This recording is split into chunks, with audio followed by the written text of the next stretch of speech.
ဆိုတော့ဒီနေ့ကျွန်မကဘာဦးကျန်းဆိုတော့ဒီနေ့ကဘာဦးကျန်းအကြောင်းလေးတွေပြောရအောင်ဆိုတော့ဖတ်တဲ့ခါမှာပို့ပြီးတော့နားလည်သွားဟုတ်တယ်နော်ဆိုတော့အဲ့လိုလည်းမဟုတ်ပါဘူးတို့ထီလို့ပါကျွန်မလည်းပြန်ဖတ်နေရင်းနဲ့ပေါ့နော်ဆိုတော့အဲ့ဒါကိုပြန်ပြီးတော့မှဖတ်ချင်တာဖြစ်ပါတယ်လို့ဆိုတော့ခဏလေးနော်ကဘာဦးကျန်းဟုတ်ပြီကဘာဦးကျန်းတော့အားလုံးဖတ်ဖူးကြမယ်ထင်တယ်နော်အလွန်အင်မတန်ကိုမှစိတ်ဝင်စားစရာကောင်းတဲ့အပြင်ကိုကျမငငယ်တုန်းကမိခွန်းတွေအားလုံးဖျားသခင်ကအဖြေပေးတဲ့ကျမ်းစာလေးဖြစ်တယ်။ဘာဖြစ်လို့လဲဆိုတော့ကျမမွေးဖွားလာတဲ့အခါမှာမွေးဖွားလာပြီးတော့မှကျမတို့ကြီးလာတဲ့ချိန်မှာလူတွေရဲ့တည်တဲ့အကြောင်းကိုစဉ်းစားတယ်။နောက်လူတွေကဘယ်ကနေစဖြစ်လာတယ်လဲဆိုတာအတွေးတွေကနေရာယူလာတယ်စပြီးတွေးတက်လာတဲ့အချိန်မှာအဲ့ဒီခါမှာဒီကျမ်းစာထဲမှာကျမရဲ့အရှာနေတဲ့အဖြေတွေအားလုံးကိုတွေးလိုက်ရတယ်။ဘာဖြစ်လဲဖန်ဆင်းရှင်ဖယားကနေပြီးတော့မှအစာပြုခဲ့တယ်ဆိုတဲ့ဟာတွေကိုကျမတို့မြင်တွေ့ရတာဖြစ်ပါတယ်လို့ဆိုတော့ဒီနေ့မှာတော့ကျမဖတ်ချင်တဲ့အကြောင်းအရာလေးကိုအတူတူကဖတ်ရအောင်။ကဘာဦးကျမ်းခန်းကြီး26ကနေ28အထိကိုဖတ်ချင်ပါတယ်။အတူတူကဖတ်ရအောင်။ကဘာဦးကျမ်း1အငယ်26ကနေ28 Okay ကျမ်းစာပါမယ်ထင်ပါတယ်တဖန်ဘုရားသခင်ကငါတို့ပုံသဏ္ဍာန်နဲ့အညီတသဏ္ဍာန်တည်းလူကိုဖန်ဆင်းကြဆိုသူသည်ပင်လယ်ငါးတို့ကို၎င်းမိုးကောင်းကင်ငှက်တို့ကို၎င်းသားရင်တို့ကို၎င်းမြေတစ်ပြင်လုံး၌တကွမြေပေါ်မှာတွားတတ်သောတိရစ္ဆာန်ပေါင်းတို့ကို၎င်းအုပ်ဆိုးစေဟုအမိန့်တော်ရှိ၏ထို့သောဘုရားသခင်သည်မိမိပုံသဏ္ဍာန်နဲ့အညီလူကိုဖန်ဆင်းတော်မူ၏ဘုရားသခင်၏ပုံသဏ္ဍာန်တော်နဲ့အညီလူယောက်ျားလူမိန်းမကိုဖန်ဆင်းပြီးလျှင်အချင်းတို့များပြားစွာမွေးဖွားကြလောမြေကြီးကိုပြည့်စေ၍နိုင်ကြလောပင်လယ်ငါးတို့ကို၎င်းမိုးကောင်းကင်ငှက်တို့ကို၎င်းအသက်ရှင်၍မြေပေါ်မှလှုပ်ရှားတတ်သောတိရစ္ဆာန်ပေါင်းတို့ကို၎င်းအုပ်ဆိုးကြလောဟုမိန့်တော်မူ၍သူတို့ကိုကောင်းချီးပေးတော်မူ၏အာမင်ဒီနေရာမှာဘုရားသခင်ကဘာပြောလဲဆိုတော့ဘုရားသခင်ကငါတို့ပုံသဏ္ဍာန်နဲ့အညီတသဏ္ဍာန်ထဲလူကိုဖန်ဆင်းကြဆိုလို့ပြောတာဖြစ်ပါတယ်အဲ့ဒီမှာဘုရားသခင်ရဲ့ပုံသဏ္ဍာန်တော်ကြံတဲ့အရာတွေအားလုံးကိုဖန်ဆင်းတဲ့အခါမှာဒီတိုင်းပဲဖြစ်စေဆိုပြီးတော့မှဖန်ဆင်းတယ်ဒါပေမဲ့လူကိုကတော့ we are special ဘုရားသခင်အတွက်ကျမတို့ကလုံးဝ special ဖန်ဆင်းထားတဲ့သူတွေဖြစ်တယ်အထူးဘာထူးခြားစေတာလဲဆိုတော့ငါတို့ပုံသဏ္ဍာန်နဲ့အညီဖန်ဆင်းကြစို့လို့ပြောတာဖြစ်တယ်အဲ့ဒီရဲ့ပုံသဏ္ဍာန်ကဘာလဲဆိုတော့ခေါင်းရှိတာရုပ်ချောတာရုပ်ဆိုတာအဲ့ဒါကိုပြောချင်တာမဟုတ်ဘဲနဲ့ဘာလဲဆိုတော့သက်စွမ်းနိုင်ခြင်းတွေပါတယ်ဒီထဲမှာအုပ်ဆိုးခြင်းအခွင့်ကိုပေးထားတယ်နော်ဘုရားသခင်ကဘာလဲအုပ်ဆိုးတဲ့သူဖြစ်တယ်နော်ပြီးတော့မှဘာလဲခန္ဓာစိတ်ဝိညာဉ်ရှိခြင်းနော်၃ခုဆိုတော့ဘုရားကလည်းကျမတို့ကိုးကွယ်တဲ့ဘုရားကဘာလဲခမဲတော်ဖျားတန်ရှင်တော်ဝိညာဉ်တော်ဖျားသားတော်ဖျားဆိုပြီးတော့မှကျမတို့၃ပါးပေါ့နော်ကျမတို့၃ပါးနဲ့ထင်ရှားတဲ့ဖျားသခင်ဖြစ်တယ်ဆိုတော့အဲ့ဒီရဲ့ပုံသဏ္ဍာန်တော်နဲ့အညီအဲ့ထဲမှာဒီနေ့ကျမအထူးပြုချင်တဲ့အရာကဘာလဲဆိုတော့ဖျားသခင်ရဲ့တဏ္ဍာန်ဖျားရဲ့ပုံစံနဲ့အညီရပါလဲဆိုအုပ်ဆိုးခြင်းအခွင့်ကိုလည်းလူအထဲမှာထည့်ထားပေးသေးတယ်ဘာတွေကိုအုပ်ဆိုးခိုင်းတာလဲပင်လယ်မှာရှိတဲ့ပင်လယ်ငါးတွေအကုန်လုံးနောက်မိုးကောင်းကင်ငှက်တွေကို၎င်းပြီးတော့မြေတစ်ပြင်လုံးမှာတဲ့ရှိတဲ့မြေပေါ်မှာတွားတတ်တဲ့တရိษံအပေါင်းတို့ကို၎င်းဒီမှာသားရင်လို့ပြောထားတယ်နော်အပြစ်မရောက်သေးတော့သားရိုင်းနေမရှိအားလုံးကသားရင်ဖြစ်နေတာဖြစ်ဆိုတော့ကဘာဦးချမ်းအရန်စိတ်ဝင်စားဖို့ကောင်းတယ်တလုံးချင်းတိုင်းမှာသူ့ဟာသူအတိတ်ပဲတွေအများကြီးရှိတယ်ကျမတို့လေ့လာလို့မကုန်သေးဘူးဝိညာဉ်တော်ကထက်ဆင့်တင်းတို့ကိုယ်တိုင်ဖတ်တဲ့အခါမှာပို့ပြီးတော့ဘုရားဖွင့်ပြအောင်မှာဖြစ်တယ်အာမင်အဲကြောင့်မလို့ဒီနေရာမှာနော်ဆိုတော့ဘာကြံသေးလဲကုန်းမြေလေဘာမှမကြံတော့ဘူးအော်ရှိသမျှသောအရာကိုဘုရားသခင်ကပါလဲလူကိုအုပ်ဆိုးစေတဲ့အဲ့ဒီအခွင့်တကူအာနာကိုလူကိုပေးလိုက်တာဖြစ်တယ်အဲ့ဒီခါမှာဘုရားသခင်ကပုတ်သူရဲ့ပုံသဏ္ဍာန်တော်နဲ့ညီလူကိုမွေးဖွားတယ်ဖန်ဆင်းတယ်ပြီးတော့မှနောက်လူမိန်းမကိုထပ်ဖန်ဆင်းတယ်ပြီးတော့မှတခါတည်းကောင်းချီးပေးလိုက်တယ်ဗါတဲ့လေအချင်းတို့များပြားကြလောမွေးဖွားကြလောမြေကြီးကိုပြည့်စေပြီးတော့နိုင်ကြလောတဲ့ဘာနဲ့ကောင်းချီးပေးလဲ multiply လို့အင်္ဂလိပ်လိုသုံးတယ်အပေါင်းနဲ့မဟုတ်ဘူး adding မဟုတ်ဘူး adding ကကြတော့ ပေါင်းတာအလောက်မများဘူးမြောက်ရင်ပိုများတယ်12နဲ့12ပေါင်းရင်24ပဲဒါပေမဲ့12လီဆိုရင်144အဲ့လိုအမြောက်လက္ခဏာနဲ့တိုးပွားခြင်းကောင်းကြီးမင်္ဂလာကိုလူသားတွေကိုပေးခဲ့တယ်နံပါတ်1အုပ်ဆိုးခြင်းနံပါတ်2များပြားခြင်းတိုးပွားခြင်းကြွယ်ဝခြင်းကိုဘုရားကပေးတယ်တဲ့နော်ဆိုတော့ပြီးရင်ညီကြီးကိုပြည့်စေပြီးတော့ဗာလဲနိုင်ကြလို့တဲ့အောင်နိုင်ခြင်းခွင့်ကိုလည်းဘုရားသခင်ကပေးထားပြီးသားဖြစ်တယ်အာမင်ဆိုတော့ဘုရားကလူကိုအယံကောင်းကြီးပဲဘယ်တရိษံကိုမှအလိုမပြောဟေးစင်ကြီးနင်ကအကောင်ကြီးလို့နင်တရားတွေနိုင်ပါလို့စင်ကိုမပြောဘူးချင်းသိကိုမပြောဘူးเนาะလင်းယုံငှက်ကိုမပြောဒါပေမဲ့လူကိုပဲဘုရားသခင်ကဒီလိုကောင်းကြီးပေးတာဖြစ်တယ်ဘုရားနှုတ်တော်ကထွက်သမျှအရာအလုံးကလည်းတကယ်ဖြစ်လာတာဖြစ်တယ်အာမင်ဆိုတော့ဒီနေရာမှာဒါကြောင့်အခုထိပဲလူကသူ့ညံနဲ့အားလုံးကိုလေဖမ်းနိုင်တယ်တဲ့လားနော်စင်ကြီးကိုလည်းသိဆန်ယုံမှာထားနိုင်တဲ့လူတွေဖြစ်လာတယ်ဒါကဘုရားပေးတဲ့ကောင်းကြီးတွေကြံနေတာဖြစ်တယ်ဆိုတော့ဒါပေမဲ့သူတို့ဟာကြာရှုံသွားတယ်အားလုံးသိတဲ့အတိုင်းအဲ့ဒီဟာကျွန်တော်အသေးစိတ်မပြောတော့ဘူးเนาะဆိုတော့ဘုရားခင်ကဘာလုပ်သေးလဲဆိုတော့ခန်းကြီးနဲ့အငယ်ရှစ်ကိုခဏလောက်ဖတ်ချင်တယ်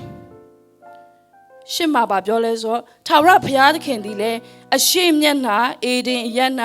ဥယျင်ကိုစိုက်ပျိုးပြီးလင်ဖန်ဆင်းတော်မူသောလူကိုထိုဥယျင်၌နေရာချတော်မူ၏တဲ့အာမင်ဆိုတော့လူကိုအရင်ဖန်ဆင်းတယ်ပြီးမှဥယျင်ကိုဖန်ဆင်းပြီးမှ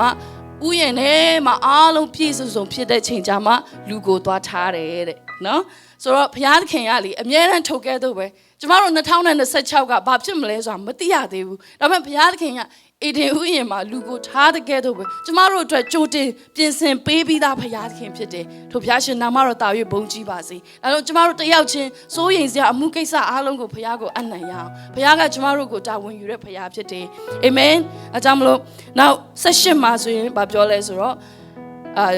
ထာဝရအရှင်ဘုရားသခင်ကလည်းယောက်ျားသည်တယောက်တည်းနေမကောင်းသူနဲ့တော်သောအထောက်အမကိုသူ့ဖို့ငါလုပ်ပေးမည်ဟုအကြံရှိတော်မူ၏ဒါကတော့လမ်းကြုံဝင်ပြောချင်တာဖြစ်တယ်ဆိုတော့ဒီမှာပါလဲဆိုတော့ဘုရားသခင်ကအလင်းဖန်ဆင်းတဲ့အမောင်တွေတိရစ္ဆာန်တွေအားလုံးဖန်ဆင်းပြီးတဲ့အခါမှာပြောလဲအားလုံးကောင်းတယ်တဲ့ဒါပေမဲ့လူကတော့တယောက်တည်းနေရင်မကောင်းဘူးလို့အဲ့မှာမဆိုတဲ့မကနန်းကိုဒီမှာကျမတို့ပထမဆုံးတွေ့ရတာဖြစ်တယ်ဖယားနှုတ်ကနေမကောင်းဘူးတဲ့ဘလို့ဖြစ်ရင်လဲဆိုတယောက်တည်းနေရင်မကောင်းဘူးတဲ့ဆိုတော့ဒီနေရာမှာကျွန်မပြောချင်တဲ့အရာကကျမတို့ကိုးကွယ်တဲ့ကျမတို့ဖယားကကျမတို့နဲ့ relationship လုပ်ချင်တဲ့ဖယားသခင်ဖြစ်တယ်နော်သူနဲ့အတူ relationship ရှိချင်တကယ်တော့ပဲကျမတို့အချင်းချင်းကိုလည်း relationship ဖြစ်စေချင်တဲ့ဖယားဖြစ်တယ်အဲကြောင့်မလို့ကျမတို့ယုံကြည်သူကတယောက်တည်းနေလို့မရဘူးနော်ယုံကြည်သူကတယောက်တည်းနေလို့မရဘူးကိုယ့်ရဲ့ခန္ဓာကိုယ်ဖြစ်တဲ့ခရစ်တော်၌ကိုယ်နဲ့တူတဲ့သူတွေနဲ့စုဝေးပြီးတော့မှဖခင်ကိုကိုးကွယ်ဖို့ရန်အတွက်ဖြစ်တယ်ဆိုတာချက်ကိုဒီနေရာမှာကျွန်မမိန်းမယူတာယောက်ျားယူတာတွေကိုကျွန်မမဆိုလို့ပဲနဲ့ယုံကြည်သူဆိုတာတယောက်တည်းမနေဘဲနဲ့အများနဲ့နေဖို့ရန်အတွက်ဖခင်ကဘာဦးကလေးကအကြံစီတော်ဖြစ်တယ်ဆိုတာကိုလည်းထည့်သွင်းပြောကြားခြင်းတယ်။ Okay ဟုတ်ပြီ။ဆိုတော့ခုနပြောတဲ့အုပ်ဆိုးခြင်းတွေအောင်နိုင်ခြင်းတွေများပြားစွာတိုးပွားခြင်းဆိုတဲ့ကောင်းချီးမင်္ဂလာတွေနော်လူကကုန်းမြေလေဆိုတဲ့နေရာမှာရှိတဲ့အရာတွေအားလုံးအုပ်ဆိုးခြင်းခွင့်တွေကိုဘုရားသခင်ကလူကိုပေးလိုက်တယ်။ဒါပေမဲ့လူကဘယ်အချိန်မှာအဲ့ဒီအရာတွေကိုအားလုံးဆုံးရှုံးသွားတယ်လဲဆိုတော့အေဒင်ဥယျာဉ်ထဲမှာစာတန်ကမွေထဲမှာဝင်ပြီးသူ့ကိုစကားလာပြောပြီးတော့မှဒီမစားရဘူးလို့ပြောထားတယ်ကောင်းမကောင်းတီကျွမ်းရအပင်ရဲ့အသီးကိုကင်ပြီးတော့မှစားလိုက်တယ်အေဝါကရင်စားတယ်အာဒံကိုလည်းကျွေးပြီးတော့မှစားလိုက်တဲ့နေ့မှာသူတို့ကဖျားပေးတဲ့ကောင်းကြီးမင်္ဂလာအားလုံးကိုဆုံးရှုံးသွားတယ်ဘာဖြစ်လို့လဲသိလားအခုကျမတို့တည်သွားရင်လေကိုရတဲ့ဟာတွေခွင့်ရတဲ့အားလုံးကဘာမှမဟုတ်တော့ဘူးဒါကြောင့်မြန်မာပြည်မှာဆိုရင်တချို့တည်သွားတယ်ဆိုရင်စာတန်းဖတ်ရတယ်လေတရားဒီเจ้าနဲ့မဆိုင်တော့ဘူးတရားဒီဟာနဲ့မဆိုင်တော့ဘူးဆိုတဲ့ဟာတွေကိုနော်ဖတ်ရတယ်ရှိတယ်ကျမတို့ယုံကြည်သူတွေမှာတော့အဲ့လိုတော့မရှိဘူးဒါပေမဲ့ပြောချင်တဲ့သဘောကသေပြီးရင်ကိုနဲ့သက်ဆိုင်တဲ့အရာတွေအားလုံးကိုထားခဲ့ရတာဖြစ်တယ်ဆိုတော့ခုနမသေးခင်မှာဖျားပေးထားတဲ့ကောင်းကြီးမင်္ဂလာဖြစ်တဲ့အုပ်ဆိုးခြင်းတွေအခွင့်အာဏာအားလုံးကိုလူကထားခဲ့လိုက်ရတယ်ဘာဖြစ်လို့လဲသူတို့ဝိညာဉ်ကဖျားနဲ့ပြတ်သွားပြီသိသွားပြီနော်အဲ့ဒီဟာတွေအားလုံးဘသူလက်ထဲမှာရောက်သွားတယ်လဲဆိုတော့ စာရန်ရဲ့လက်ထဲမှာရောက်သွားတာဖြစ်တယ်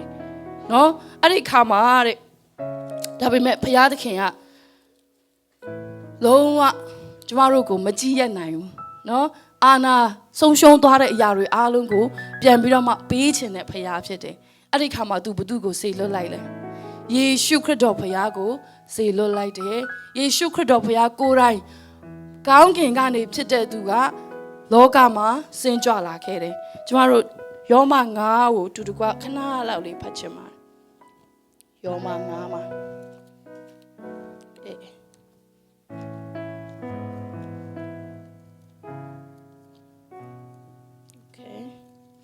ယောမ9ဘယ်ကနေစာဖတ်လဲဆိုတော့โอเคကျမပဲနည်းနည်းတူတူနဲ့ကိုလိုချင်တဲ့ဟာလေးတွေကိုဖတ်သွားလိုက်မယ်နော်ယောမ9ငယ်7မှာဤအကြောင်းအရာဟုမူကားအပြစ်တရားသည်တယောက်သောသူအားဖြင့်ဤလောကသို့ဝင်၍အပြစ်တရားအားဖြင့်သေခြင်းတရားဝင်သည်နှင့်ညီလူအပေါင်းတို့သည်အပြစ်ရှိသောကြောင့်သေခြင်းသို့ရောက်ရကြ၏နော်အဲ့ဒီနေရာမှာကျမတို့သေခြင်းဝင်လာပြီးတော့မှရရှိထားတဲ့အုပ်စိုးခြင်းအခွင့်အာဏာအားလုံးကိုလည်းလက်လွတ်ခဲ့ရတယ်။ဒါကြောင့်ပြည့်ညတ်တရားကိုမထားမီတဲ့တိုင်အောင်ဤလောက၌အပြစ်ရှိ၏အဘယ်တရားကိုများမရှိနဲ့အပြစ်ရှိသည်ဟုမှတ်စရာမရှိသို့တော်လည်းအာဒံလက်ထက်မှစ၍မောရှေလက်ထက်တိုင်အောင်သေခြင်းတရားသည်အစိုးရ၏။ဘာဖြစ်လို့လဲဆိုတော့အာဒံလက်ထက်မှာလည်းသူ့အတွက်ပြည့်ညတ်တော်ပါလဲဆိုတော့မစားနဲ့နော်ဟုတ်တယ်နော်မောရှေလက်ထက်မှာဆိုပုံများသွားပြီပညတ်တော်10ပါးကနေပို့ပြီးတော့မှချဲလိုက်တဲ့ဟာတွေနဲ့ဆိုရင်အများကြီးပညတ်တော်တရားတွေဖြစ်သွားပြီเนาะဆိုတော့အဲ့ဒီဟာကားတဲ့အဲ့ဒီခုနကတော့လူကအုပ်ဆိုးခြင်းအခွင့်ကိုရတယ်အခုကပြောင်းပြန်ဖြစ်သွားတယ်လူကအုပ်ဆိုးခံဖြစ်သွားပြီဘသူကအုပ်ဆိုးသွားတယ်လဲဆိုတော့14မှာကျမတို့ဖတ်ရအောင်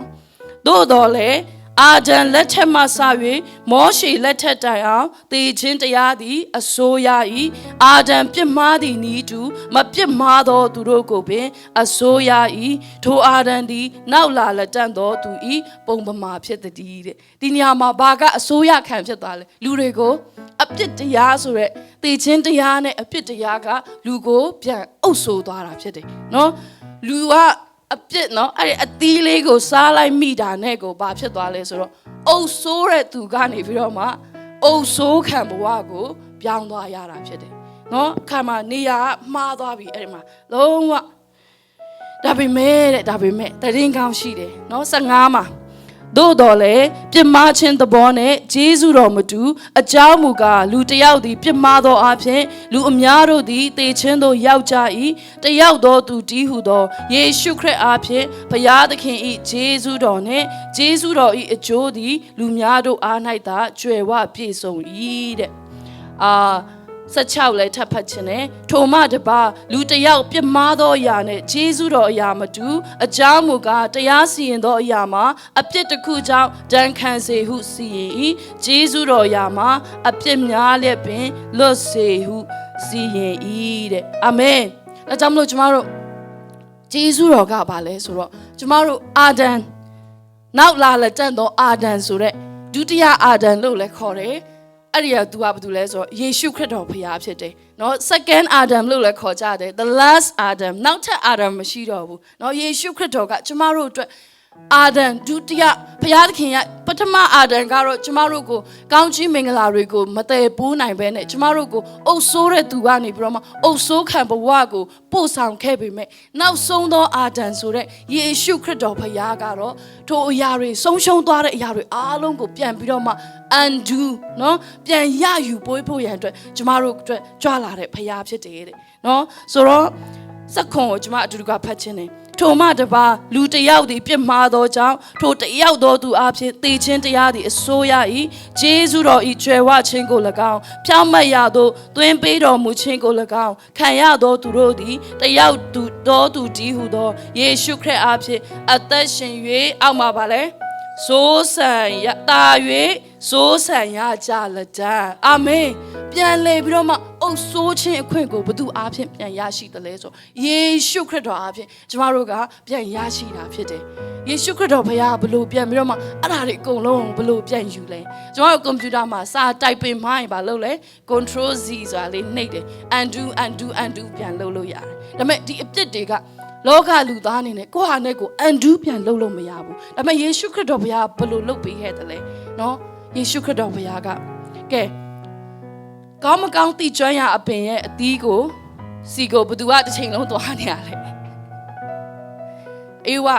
အဲ့နာမှာတလဲလဲလုံနေတာနော်ဆိုတော့ဒီခြေထောက်တွေကိုတန်မူနဲ့ရိုက်ချင်းခံရတယ်နောက်ဘာအားဖြင့်အဲ့ဒီအသီးကရောက်သွားလဲ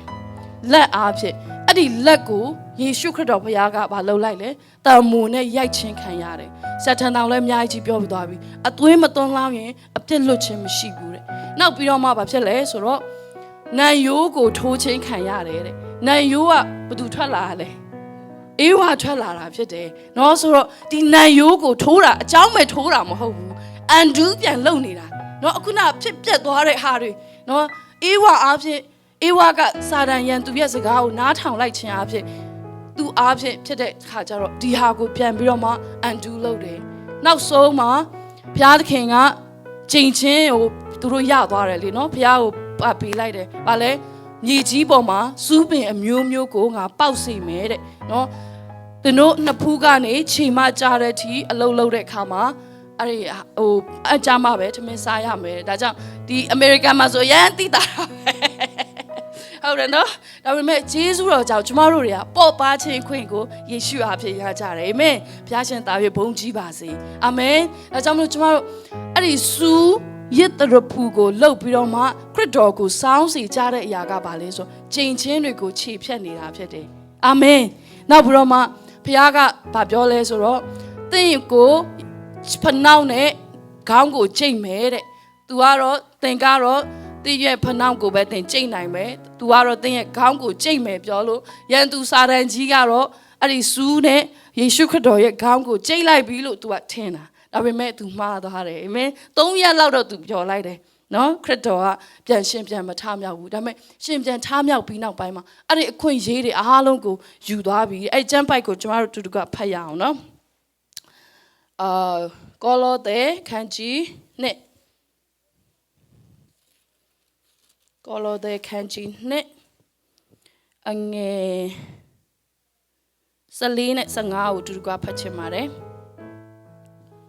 ဆိုတော့ကောလောသဲ14ငယ်15ကောလောသဲကကြီးနဲ့ငယ်14နဲ့15ငါတို့နဲ့စန့်ကျင်ဘက်ဖြစ်သောဝီနီအထုံးဖွဲ့နဲ့ဆက်ဆိုင်သောလက်မှတ်ကိုခြေ၍လဝါကတိုင်မှာရိုက်ထားလျက်ငါတို့စက်ကြားတဲ့ကပယ်ရှင်းတော်မူပြီးအထွတ်မြတ်အာနာဆက်များကိုလူယူလင်ထင်ရှားစွာထုတ်ပြ၍လဝါကတိုင်တော်အားဖြင့်အောင်ပွဲကိုခံတော်မူပြီးအာမင်အာမင်ငါတို့နဲ့စန့်ကျင်ဘက်ဖြစ်တဲ့ဝီနီအထုံးဖွဲ့ဆိုတာခုနပြည့်ညတ်တော်တွေကိုပြောနေတာဖြစ်တယ်အဲ့ဒါတွေနဲ့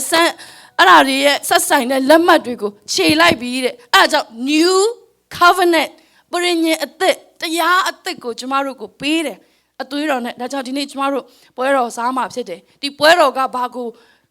ပြောနေရလဲဆိုတော့ကျမတို့ဒီပရိညင်တရားအသစ်နဲ့ဆက်ဆိုင်ကြောင်းကိုကျမတို့ယုံကြည်နေဝန်ခံနေအောက်မေ့နေတာဖြစ်တယ်အာမင်ပရိညင်တရားလုပ်ရင်လေကျမတို့တရုတ်ကားတွေကြည့်ဖို့လားမသိဘူးသွေးတောင်ညီကိုတွေဖွဲ့တဲ့အခါမှာလေသူ့သွေးပါရတယ်ကို့သွေးပါရတယ်အဲ့ပြီးမှသွေးတောင်ညီကိုတွေဖွဲ့ကြတာနင့်ထိခိုက်ရင်ငါလာခဲ့မယ်သူ့ထိခိုက်ငါလာခဲ့အဲ့လိုဂတိကဝတ်တွေထားရတာဖြစ်တယ်ဒါပေမဲ့ဖယားဖြစ်တဲ့ယေရှုခရစ်တော်ဖယားကတော့ကျမတို့သွေးတစ်စက်မှမပါဘဲနဲ့သူ့ရဲ့အသွေးနဲ့ပဲကျမတို့ကိုထိုပရိညင်တရားကိုပြုခဲ့တယ်အဲ့ဒါကလည်းလုံလောက်စေတယ်အာမင်ဘုရားရှင်နာမတော်တာ၍ဘုန်းကြီးပါစေဒါကြောင့်မလို့ဒီနေရာမှာ15မှာဆိုရင်ဗာပြောလဲဆိုတော့အဲ့ခုနပရိညင်တရားဟောင်းကိုခြေလိုက်ပြီးတဲ့အဲ့ကြောင့်အဲ့ဒီပရိညင်တရားဟောင်းကအသက်မရှင်တော့ဘူးတဲ့ပရိညင်တရားအသက်ဖြစ်တဲ့ခရစ်တော်လှုပ်ပေးတဲ့အရာထဲကနေကျမတို့ကပရိညင်တရားအသက်နဲ့ဆက်ဆိုင်တဲ့သူတွေဖြစ်သွားပြီတဲ့15မှာဗာပြောလဲအထွတ်မြတ်အာနာဆက်များကိုလူယူလင်းတဲ့ဘာတွေကိုလူယူတာလဲခုနကပြောပြီးပြီလူကသူ့ရဲ့အုပ်ဆိုးခြင်းခွင့်အာဏာတွေအားလုံးကိုစာတန်လက်ထဲမှာရောက်သွားပြီစာတန်ကိုဘာပြောထားလဲလောကကိုဆိုးရတဲ့သူဘာလဲအထွတ်မြတ်အာဏာဆက်လို့သူ့ကိုပြောတာဖြစ်ဘာလို့အဲ့ဒီအုပ်ဆိုးခြင်းခွင့်ကလူကနေစီကနေ तू ကလူယူသွားတာအဲ့ဒါကိုဘယ်သူကပြန်လူယူလိုက်တာလဲဆိုယေရှုခရစ်တော်ဖခင်ကကျမတို့တို့ပြန်ပြီးတော့မှလူယူပေးတယ်တဲ့အဲ့ဒီအကြောင်းကိုထင်ရှားစွာထုတ်ပြ၍ဘယ်မှာထင်ပြီးတော့ဘယ်မှာအောင်ပွဲခံလိုက်တယ်လဲဆိုတော့လဝါကတိုင်ပေါ်မှာ ယေရှုခရစ်တော်ဖခင်ကျွန်တော်ခါလက်ခုပ်တီးချင်အာမင်အိုးဟာလေလုယာကိုရောယေရှုတင်နေအကြောင်းမလို့ဒီနေ့သင်ဟာလေခုနအာနာဆက်တွေအားလုံးကိုယေရှုနာမတော်အဖြစ်ပြန်ရပြီးတဲ့သူတွေဖြစ်တယ်အာမင်ဒါကြောင့်ကျွန်တော်တို့မကြောက်ရအောင်မြင်ခြင်းကကျွန်တော်တို့နဲ့ဆိုင်တယ်ယေရှုနာမအဖြစ်ခုနအုပ်ဆိုးခြင်းခွင့်ကျွန်တော်တို့နဲ့ဆိုင်တယ်ယေရှုနာမတော်အဖြစ်အာမင်တိုးပွားခြင်းတွေကျွယ်ဝခြင်းမင်္ဂလာတွေအားလုံးကကျွန်တော်တို့နဲ့သက်ဆိုင်လာတယ်ဘသူအဖြစ်လဲဆိုတော့ယေရှုခရစ်တော်အဖြစ်အကြောင်းမလို့ကျမ်းစာတနေရာမှာဆိုရင်ပြောထားတယ်ဒီမှာဒီကောလောသဲနှစ်မှာပဲနှစ်အငယ်20ထိမှာဆိုရင်ခရစ်တော်သည်သင်တို့သည်ခရစ်တော်နဲ့အတူတည်၍တည်ခြင်းတရားနှုမှစုတည်ကြသည်မှန်လျင်မတို့နဲ့မမီးနဲ့မကင်နဲ့ဟူသောပြည့်ညတ်တရားကိုလောကီအသက်ရှင်သေးတဲ့ကဲ့သို့အဘယ်ကြောင့်နားထောင်နေကြသလဲတဲ့အာမင်အဲကြောင့်ကိုယ့်ကိုယ်ဘာလို့အမြဲတမ်းပြည့်ညတ်တရားနဲ့ချိန်ထိုးနေတာလဲကိုဘာလို့ပြည့်ညက်တရားအောက်မှာပဲခုနအုပ်ဆိုးခြင်းတဲ့ကနေယေရှုကကျမတို့ကိုလွတ်ချင်းပေးပြီးသွားပြီဒါပေမဲ့ကျမတို့ကအဲ့ဒီပြည့်ညက်တရားကြီးကအသက်ရှင်နေသေးတဲ့ကဲခုနအဖွားကျမတို့ခွန်အားပေးတော့ယောမ8ဆိုတော့ကျမအရန်ခွန်အားရတယ်ဘာဖြစ်လို့လဲဆိုခရစ်တော်ထဲမှာဝိညာဉ်ပဂတိနဲ့အသက်ရှင်တဲ့သူတွေကအပြစ်စီရင်ခြင်းကနေလွတ်မြောက်ပြီတဲ့အာမင်အာမင်ဒါကြောင့်ဝိညာဉ်ပဂတိအဖြစ်အသက်ရှင်တော်သူတွေကျမတို့ဖြစ်လာတယ်အာမင်အဲကြောင့်မလို့ဒီနေ့မှာအဲ့ဒီအရာကိုရဖို့ဟာသင်ကိုယ်တိုင်လေခရစ်တော်နဲ့အတူသေဖို့လိုတယ်တဲ့တကယ်သေတာမဟုတ်ပါဘူးအာမင်ကျမတို့ကတော့ယေရှုခရစ်တော်လုပ်ပေးတဲ့အရာကိုစိတ်နှလုံးထဲကနေဝန်ခံယုံကြည်နှုတ်ကနေဝန်ခံလိုက်ယုံနဲ့ကျမတို့နောက်ပြီးတော့မှခုနအဖွာပြောတဲ့ရေနဲ့နှစ်ချင်းခံချင်းလုပ်ဖို့လိုအပ်တာဖြစ်ပါတယ်အဲ့ဒါကဘာကိုပုံဆောင်လဲဆိုတော့ကျမတို့ခရစ်တော်နဲ့အတူသေခြင်းကိုပုံဆောင်တာဖြစ်တယ်ဆိုတော့ခုနတန်ရှင်သောဝိညာဉ်တော်ဖခင်ကကျမတို့ကိုတစိမ့်ခတ်တယ်ပြီးတော့မှတန်ရှင်သောဝိညာဉ်တော်ဖခင်ကကျမတို့အထဲမှာလာနေတယ်ဆိုတော့တန်ရှင်သောဝိညာဉ်တော်ဖခင်မှာနောက်ထပ်2မျိုးရှိတယ်သူရဲ့ဟာဗာလဲဆိုအဲ့ဒါလေးကိုလည်းဒီနေ့မှာပြောပြခြင်းတယ်ခုနကကျမတို့ကယ်တင်ခြင်းရပြီးတဲ့အခါမှာလေတန်ရှင်သောဝိညာဉ်တော်ဖခင်ကအတွင်းထဲမှာနေတယ် dwelling spirit ဖြစ်သွားတယ်ဒါပေမဲ့သင်ကတန်ရှင်သောဝိညာဉ်တော်ဖခင်၌နှစ်ချင်းခံခြင်းကိုပြုလုပ်တဲ့အခါမှာဘာဖြစ်လာလဲဆိုတော့ထိုတန်ရှင်သောဝိညာဉ်တော်ဖခင်ကသင်ရဲ့အသက်တာကိုအုပ်ဆိုးခြင်းခွင့်ကိုသင်ပေးလိုက်တယ်လို့ရသွားတယ်အုပ်ဆိုးခြင်းကဝိညာဉ်တော်ဖခင်ကကျွန်တော်တို့အထဲမှာလှုပ်ရှားလာတာဖြစ်တယ်အာမင်အကြောင်း2မျိုးလုံးသင်ရဖို့ရန်အတွက်လိုအပ်တာဖြစ်ပါတယ်မရသေးဘူးဆိုရင်လည်းတောင်းတဲ့သူကိုဖြည့်ပေးတဲ့ဘုရားသခင်ဖြစ်ပါတယ်ဆက်ပြီးတော့မှကျမတို့ဆုတောင်းဖို့ရန်အတွက်ဖြစ်ပါတယ်ကျမကိုယ်တိုင်လည်းခရိယာတက်တာမှာကြာရှည်များစွာနားမလည်ခဲ့ဘူးရှိခဲ့တယ်အဲ့ဒီခါမှာဘာဖြစ်လဲဆိုတော့တချို့ဝိညာဉ်ရေးရာနဲ့နေတဲ့အရာတွေကိုနားလည်ဖို့ခက်ခဲခဲ့တယ်ဒါပေမဲ့တန်ရှင်သောဝိညာဉ်တော်နှစ်ချင်းရပြီးတဲ့အခါမှာတော့ဘာဖြစ်လဲဆိုတော့ဘုရားရဲ့ဝိညာဉ်တော်ဖွင့်ပြခြင်းတာ၍ခံစားရလာတယ်နဲ့နေတဲ့အရာတွေကိုပို့ပြီးတော့မှဝိညာဉ်ရေးရာမှာဘယ်လိုပြောမှလဲနားလည်ခြင်းအခွင့်တွေများစွာထူခြားခြင်းအခွင့်ရှိတယ်အဲ့ဒါကိုပြောချင်တာဖြစ်ပါတယ်အာမင်အဲကြောင့်မလို့ကျမတို့လူတိုင်းကအားလုံးသိရမှာဖြစ်တယ်လူ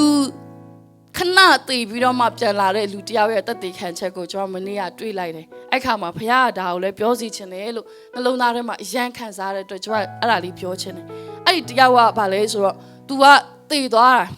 တဲ့ခါမှာသူ့ရဲ့အထဲကနေဝိညာဉ်ထွက်သွားတာကို तू ကိုယ်တိုင်ကမြင်တယ်ဒီအောက်မှာ तू ခန္ဓာကလဲနေတယ် तू ကတော့အပေါ်တဖြည်းဖြည်းနဲ့မြင့်တက်သွားယုံကြည်သူဖြစ်တယ်နော်ဆိုတဲ့ခါမှာ तू ကအဲ့လိုမြင်နေတဲ့အခါကျတော့ तू ကतू ကိုသူတော့ तू မြင်ပေမဲ့အဲ့ဒါက तू မဟုတ်ဘူးဖြစ်နေတယ်ဒါကြောင့်ကျွန်တော်ခန္ဓာကဒါကျမတို့မဟုတ်ဘူးတကယ်ကျမဆိုတာဒီအထဲမှာရှိတဲ့ဟာဖြစ်တယ်အဲ့ဒါကအပေါ်ကိုတက်သွားတယ်တဲ့တက်သွားပြီးတဲ့ခါမှာတဲ့တနေရာရောက်တဲ့ခါမှာစာအုပ်တအုပ်ပေါ့နော်ပလဲတွေရောရွှေတွေနဲ့ရောအဲ့လိုမျိုးလှုပ်ထားတယ်စာအုပ်တအုပ်ရှိတယ်ယုံကြည်သူဆိုရင်ဒါကိုကြားဘူးတယ်ဘာလို့ခေါ်လဲအသက်စာဆောင်လို့ခေါ်တာဖြစ်တယ်နော်အဲ့ဒီအသက်စာဆောင်ထဲမှာတဲ့သူ့နာမည်ကိုတွေ့တယ်တဲ့သူ့နာမည်ကိုတွေ့တော့โอเคသူ့နာမည်ပေါ့သူကြည့်လိုက်တယ်အဲ့ခါမှာမွေးတဲ့နှစ်ဆိုပြီးတော့မှရေးထားတယ်မွေးတဲ့ date ကိုရေးထားတဲ့အခါမှာသူ့ရဲ့မွေးနေ့နဲ့မကိုက်နေဘူးဖြစ်နေတယ်တဲ့မကိုက်တဲ့အခါကျတော့ဖះကိုသူမေးတယ်အော်မွေးနေ့မဟုတ်ဘူးကိုတော့ဆိုတော့အထဲမှာဝိညာဉ်တော်ကသူ့ဘာစကားပြောလဲဆိုတော့နေလောကကိုမွေးတဲ့နေ့ကိုပြောတာမဟုတ်ဘူးတဲ့ the day that I created you လို့ပြောတာဖြစ်တယ် the day of you conceived ဘိုက်ထဲမှာပဋိသန္ဓေတည်တဲ့ရက်ကိုဘုရားကမှတ်ထားတာဖြစ်တယ်တဲ့ နောက်ပြီးတော့မှဒုတိယနောက် date တစ်ခုထပ်ရှိတယ်တဲ့အဲ့ဒါနဲ့အဲ့ဒီ date ကရောဘာလဲလို့ပြောတဲ့အခါမှာအဲ့ဒီ date ကဘာလဲဆိုတော့ယေရှုခရစ်တော်ဖခင်ကိုမိမိရဲ့ကယ်တင်ပိုင်ရှင်အနေနဲ့ယုံကြည်ဝန်ခံတဲ့နေ့အဲ့ဒီမှာသူ့ရဲ့ဝိညာဉ်မွေးဖွားတဲ့နောက်ထပ်မွေးနေ့အဲ့ဒါကိုမှတ်ထားပေးတာဖြစ်တယ်အာမင်ကျမတို့တွေသိခါမသိချင်မှသိမယ်တော့ကျမတို့ဘယ်ချိန်မှာအမေရဲ့ဝန်းထဲကိုရောက်သွားလဲဆိုတော့ကျမတို့မသိဘူးမွေးလာတဲ့နှစ်ပဲသိတာတရုတ်တွေကပိုက်ထဲရှိကြတဲ့ရည်တယ်လို့ပြောတယ်နော်သူတို့အသက်တွေဆိုလို့ရှိရင်လေဆိုတော့တရုတ်တွေကတခါလေတအားရှိကြတယ်နော်သူတို့လည်းရည်ကြီးလွှမ်းမိုးတဲ့အကြောင်းတွေနော်အေးအကြောင်းတွေလည်းသူတို့တမိုင်းရဆိုရင်မှာအကုန်ရှိတာဖြစ်တယ်ကျွန်တော်အဲ့ဒီလေ့လာရင်းနဲ့ပေါ့နော်တွေးမိတဲ့အရာတွေဆိုတော့ကျမတို့မှာမွေးနေ့2နေ့ရှိတာဖြစ်တယ်မွေးနေ့2ရက်ရှိပြီလားအားလုံးအရေးကြီးတာဖြစ်တယ်မွေးနေ့ပထမမွေးနေ့ကအရေးမကြီးဘူးဒုတိယမွေးနေ့ကအရင်အရေးကြီးတာဖြစ်တယ်အဲ့ဒီဒုတိယမွေးနေ့မှာသင်မပါဘူးဆိုလို့ရှိရင်အဲ့ဒီအသက်စာဆောင်မှာသင်ပါခွင့်ရမှာမဟုတ်ဘူးအာမင်ဒါကြောင့်မလို့ဒုတိယမွေးနေ့ကိုလည်းသင်သေချာစေခြင်းနဲ့ဒါကြောင့်ဒီနေ့မှာယေရှုခရစ်တော်ဖခင်ကကျမတို့တည်သွားတဲ့သူကိုပြန်ပြီးတော့မှနှစ်ကော9ဆက်ခွန်မှာပြောထားတယ်လူမီဒီကခရစ်တော်၌ရှိလင်အသက်ပြုပြင်သောတတဝါဖြစ်၏ဟောင်းသောယာတို့သည်ပြောင်းလဲ၍ခတ်သိမ်းသောယာတို့သည်အသက်ဖြစ်ကြပြီတဲ့ကျမတို့အတွင်းထဲမှာဝိညာဉ်အသက်ပြန်လည်မွေးဖွားလာတာဖြစ်တယ်နော်လေကကျမတို့ဘိုက်ထဲမှာဘယ်ချိန်ဝင်နေလဲဆိုတာမသိတကယ်တော့ပဲเนาะကျမတို့ဝိညာဉ်ရေးရမွေးတဲ့အခါမှာလဲကျမတို့အတွင်းထဲမှာဘယ်ချိန်မွေးလိုက်မှမသိဖြစ်ကောင်းဖြစ်လိမ့်မယ်ဒါပေမဲ့သင်ဟာယေရှုခရစ်တော်အဖြစ်မွေးလာပြီဆိုလို့ရှင်အဲ့ဒီမွေးလာတဲ့ဝိညာဉ်နဲ့အတူဘာတွေပြန်ရသွားပြီလဲဆိုတော့ခုနပထမဆုံးကျမတို့ဖတ်ခဲ့တဲ့နော်အုပ်ဆိုးခြင်းအခွင့်တွေအောင်နိုင်ခြင်းခွင့်တွေမြေကြီးကိုပြည့်စေကြလောဆိုတော့တိုးပွားခြင်း multiplication ဆိုတော့ဘုရားပေးထားတဲ့ကောင်းကြီးမျိုးမျိုးနဲ့ပြန်ပြီးတော့မှသင်ဟာသက်ဆိုင်တဲ့သူဖြစ်သွားပြီယောမ9မှာလဲကျမတို့ကဘာပြောထားလဲတာ၍စိုးစံရကြလက်တန်းခရစ်တော်နဲ့အတူလောကကိုအောင်နိုင်တော်သူတွေကျမတို့ဖြစ်သွားတာဖြစ်တယ်အာမင်အဲကြောင့်မလို့ယေရှုဘုရားကိုအယံမဲ့ယေရှုတင်တယ်ဒီနေ့ဒီချိန်မှာဘုရားသခင်ကကျမတို့ကိုအရာခတ်သိမ်းဆုံးရှုံးထားသမျှကိုဒီနေ့မှာပြန်ယူပေးပြီးဒါပေမဲ့လည်းလောကဖြစ်တဲ့အခါမှာဇာတိနဲ့အတူအသက်ရှင်ရသေးတာဖြစ်တယ်ကျမတို့တစ်ခါတလေမတိလိုက်ခင်မှာစာရမဏတ်ကကျမတို့ကိုတစ်ချိန်လုံးဟောက်တော့ခြင်းသေးခဲ့လို့ကျမတို့ကိုချောင်းမြောင်းနေတယ်နော်ပြီးရင်ယောဟန်10မှာဆိုလဲခိုးဖို့တပ်ဖို့ဖြတ်ဖို့ကျမတို့ကိုချောင်းမြောင်းနေတဲ့သူဖြစ်တယ်နော်သူကတစ်ချိန်လုံးချောင်းတာပါလဲဆိုတော့ကဘာဦးကျန်းထဲရလို့ပဲနော်အေးဝကိုသူလှည့်ဖျားလို့ရတကယ်တော့ကျမတို့ပြန်ပြီးတော့လှည့်ဖျားလို့ရနိုင်မလားဆိုပြီးတော့မှကျမတို့ကိုချောင်းမြောင်းနေတာဖြစ်တယ်အဲ့ဒီခါမှာကျမတို့တက်တာထဲမှာဆုံးရှုံးခြင်းတွေတစ်ခါတလေမှာညင်ရတကယ်တော့ဖြစ်ရလိမ့်မယ်ဒါပေမဲ့ဒီနေ့2026မှာတော့ကျမတို့ဝန်ခံရအောင်အာမင်ယေရှုခရစ်တော်၌ငါဟာ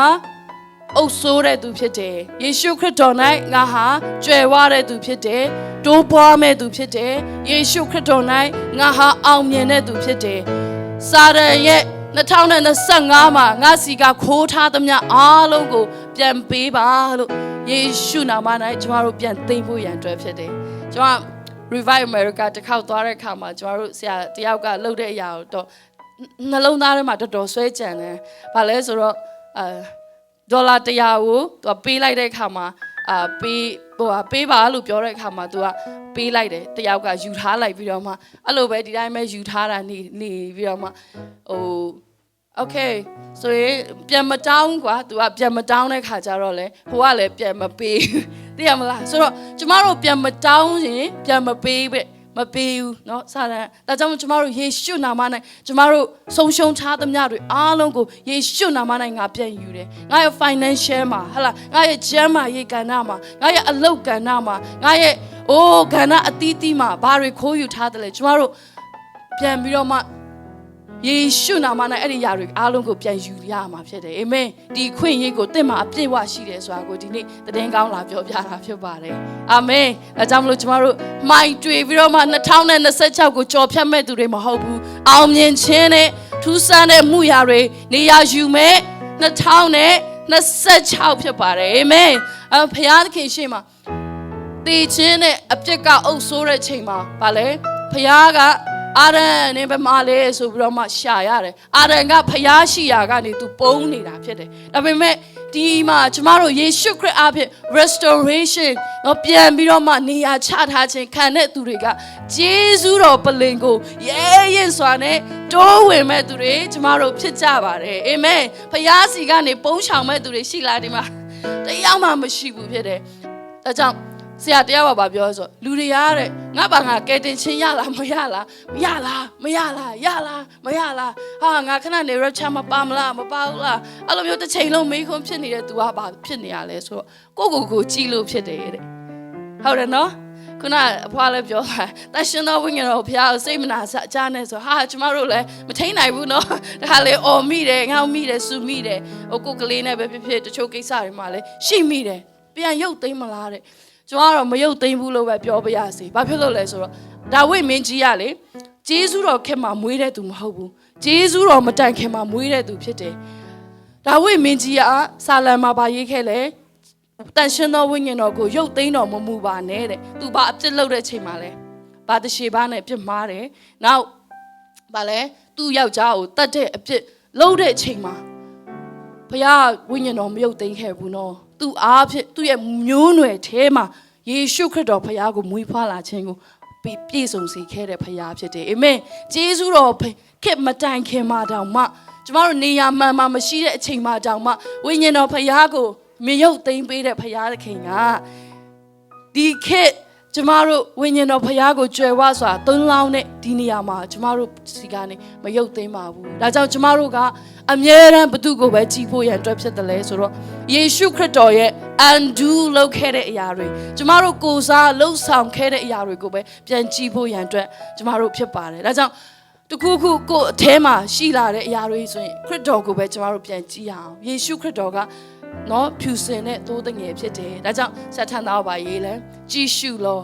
နော်လောကရဲ့အဖြစ်တွေကိုသယ်ဆောင်သွားတဲ့သိုးတငယ်တော်တဲ့အာမင်ကိုကြည်ဖို့မဟုတ်ကိုကြည်ရင်တော့ကွာဘယ်ရက်မှကျမတို့ကဲတင်ချင်းမစိတ်ချရဘူးနော်အပြစ်ဆိုတာကျမအရင်တော့ပြောဖူးလားမသိဘူး Hebrew လိုနဲ့ဆိုရင်လေ missing the target နော်ဘယ်တော့မှကျမတို့တွေက target ကိုမ hit နိုင်တဲ့သူတွေဖြစ်တယ်ယေရှုတပါးတည်းကပဲအဲ့ဒီ target ကို hit ပေးတာဖြစ်တယ်အဲကြောင့်မလို့ကျမတို့သက်တာထဲမှာထိုယေရှုကိုပဲအားကိုးခိုလုံရအောင်ယေရှုအားဖြင့်2026ကိုကျမတို့ကြော်ဖြတ်ရအောင်ယေရှုနဲ့တူကြော်ဖြတ်ရအောင်အာမင်အဲကြောင့်ကျမတို့ထိုဂျေဇုတော်တွေကိုတာ၍ချီးမွမ်းဖို့ရန်အတွက်ဖြစ်တယ်အာမင်တာ၍ကြွေးကြော်ဖို့ရန်အတွက်ဖြစ်ပါတယ်ဆိုတာကိုပြောချင်ပါတယ်ဟုတ်ပြီဒါဆိုခဏလောက်မတရရဒီနေ့မှာကိုယ့်ရဲ့အသက်တာတွေကိုပြန်လဲစက္ကန့်အနံ့ရအောင်ယေရှုခရစ်တော်ဘုရားလှုပ်ပေးတဲ့ຢာတွေအားလုံးခုန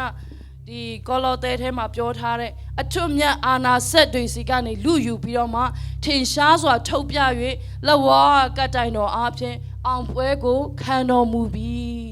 ကျွန်တော်တို့အသက်ကထိုခရစ်တော်နဲ့အတူဝတ်ထားလျက်ရှိတယ်တဲ့ခရစ်တော်အောင်ပွဲခံတဲ့အခါမှာကျမတို့လည်းအောင်ပွဲခံတာဖြစ်တယ်ခရစ်တော်နဲ့အတူကျမတို့အသက်ကဝတ်ထားလျက်ရှိတယ်ခရစ်တော်အုပ်ဆိုးတဲ့အခါမှာကျမတို့လည်းတာ၍အုပ်ဆိုးကြလက်တန်းလို့ကျမ်းစာကပြောထားပြီးသားဖြစ်တယ်ဒါကြောင့်သင်ကိုယ်သင်အမြဲတမ်းသိလေးလို့မထင်ပါနဲ့သင်ဟာထိုယေရှုရဲ့အထဲမှာနော်ကျွန်တော် worship night မှာလည်းပြောသားပြီး you got a lion inside of you တဲ့ amen ဒါကြောင့်ကျမတို့အထဲမှာယေရှုခရစ်တော်ထဲမှာရှိတာဖြစ်ပါတယ်အာမင်ဒါကြောင့်မလို့သင်ဟာရိုးရိုးလူမဟုတ်ဘူးတာမန်လူမဟုတ်ဘူးဖခင်အထဲမှာသက်ရှင်တဲ့သူဖြစ်တယ်အုပ်ဆိုးခြင်းခွင့်ရှိတော်သူဖြစ်တယ်အောင်မြင်မဲ့သူဖြစ်တယ်2026မှာသာ၍စိုးစံအောင်မဲ့သူဖြစ်တယ်အာမင်သင်လေးမြင်ရေဂုံရှိတဲ့အရာတွေအားလုံးပေါ်မှာသင်ကစိုးစံခြင်းအခွင့်အာဏာကိုပြန်ရပြီးတဲ့သူဖြစ်တယ်အာမင်အဲကြောင့်ဒီနေ့ကနေစပြီးတော့သင်ရဲ့ကြောက်ရွံ့ခြင်းအားလုံးတွေကိုဖယ်လိုက်ပါအာမင်ယေရှုနဲ့တူကျမတို့ကိစ္စအဝဝကိုလက်တော်ထဲမှာ